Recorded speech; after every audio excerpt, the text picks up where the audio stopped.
Hi folks, this is Scott Bush from Templeton Rye Whiskey. We're here at the Templeton Rye Distillery out on the porch. I've got the one and only Meryl Kirchhoff and Keith Kirchhoff here with me. And we're just telling some stories about when we started the company way back when.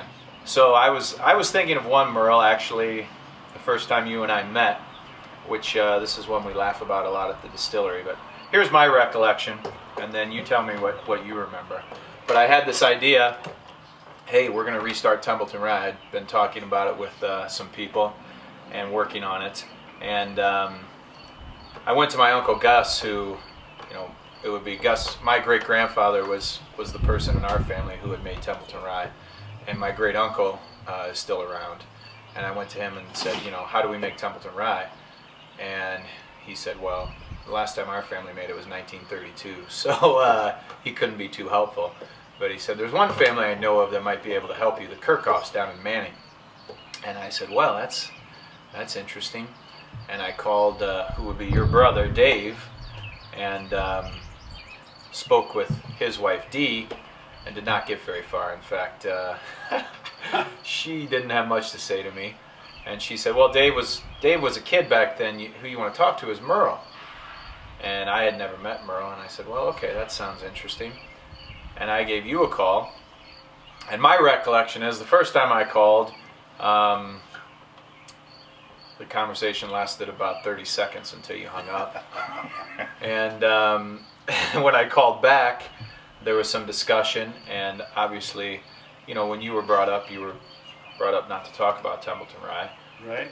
But I finally said, well, listen, how about I send you kind of the business plan I've been working on and really give you an idea of what I'm looking to do. And you said, well, yeah, that sounds good. And I said, well, what's your address? And then you were very cautious about giving me your address because I might be a revenue agent. And I said, well, Meryl, I looked up your number in the phone book. I mean, it's not like I couldn't find your address if I tried. Yeah, tell me about what you recall from that day we met out at your home place. Well, I knew you were coming, I guess. And I thought, what is this guy coming in with kind of an old car? I got a little suspicious of him. And the more we talked, we finally made another appointment. And I did show him what a Templeton Rye still was. Or he gave me that he was interested in it. He proved to me he was interested in it, but I thought, wow, what a hard task to get that over and nobody know about it. Here's a guy originally from Wall Lake that knows about it. And it was really miraculous, wasn't it, Scott? It was a chance encounter, I'll tell you that. I do remember, though. I congratulate you how successful you and Keith have been. Oh, thank you. Putting it together. I remember we went into the machine shed. Oh, yeah. And you had a bottle of the good stuff. And I think maybe you had some ginger ale as well. And we tasted it neat, and we tasted it on the rocks, and then we poured a little Templeton ginger ale as well, I remember. Yeah.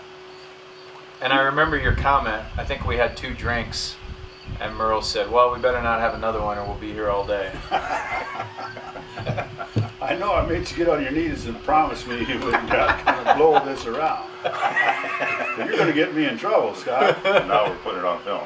Yeah, I don't know if Jason is or not. But that is the way I felt. Kind of an old car, and I didn't know what was up.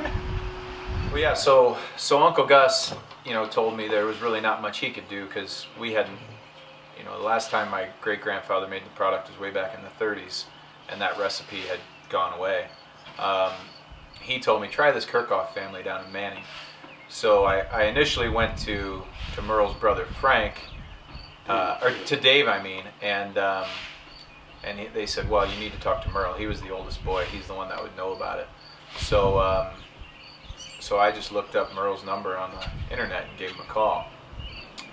And it wasn't a real great start. I think Meryl hung up on me the first time that we had talked. And then, but gradually over time, I would call back and we would just kind of visit about things.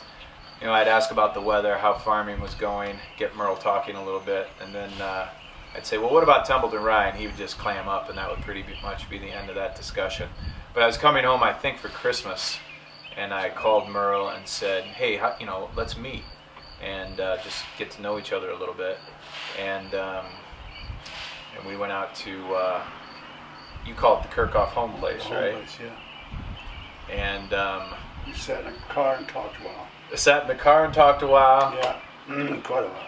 I was in Wall Lake, so it took me 20 minutes to get down here.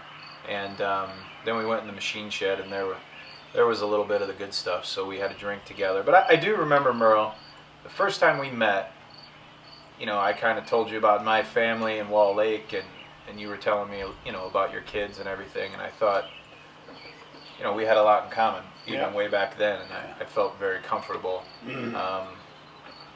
Well, I gained your trust, and you gained my trust. Somehow we met. That's right. And it wasn't all that long, was it? We got going. No, so I think after that meeting, we got together. That was then after the summer meeting. Then you come back for Christmas. It was the day after Christmas. Okay. Because Dad told me to ask me to come into the meeting, and I said, "You sure he's going to be here the day after Christmas?" And Dad said, "Well, that can't be." And then here you called, and then Dad called me right away. Yeah, it is today. So it was the 26th of December. But You guys didn't know me very well back then. No. But then we met at the office there in town. Yeah, I remember that as well. Okay, yes. We met at your real estate and auctioneer office, Right. and that's when we first met. Right. And we just sort of laid out what we were going to try to accomplish. Well, I think at that point, that was when Dad decided, at his age and stuff, he was 77, 78 at the time, he decided he didn't want to get involved with a big business enterprise. So then I took his position as far as being on the board, and you and I, and that's how we got started. And that was a successful meeting, wasn't it? Yeah, I thought so. I remember We felt more at ease. absolutely. We talked a little bit about the Hawkeyes, I remember. Oh yeah, that helped. That did help. And, that's kind of when Keith and I set out and started trying to find some partners. And Yeah, you wanted more partners. Now you're just you two are partners. yeah, it seems, that was a long time ago, but it's pretty amazing to think about what Yeah. we've Well, the accomplished a whole lot deal since is then. kind of scary. We go way back to when we started, way back. And So what surprised you about, are you surprised that we've come this far? Unbelievable, and I just think it's fantastic that we got it in Templeton. We got it in the right spot here. You picked the right spot to build, and to have our distillery going here, and the help and everything. Yeah. And I want it to continue over the years. Yeah, well, thank you. And just Keith, you too. A lot of trips, a lot of days. You knew you could have been farming instead of running after Templeton Whiskey. Rye. Still. But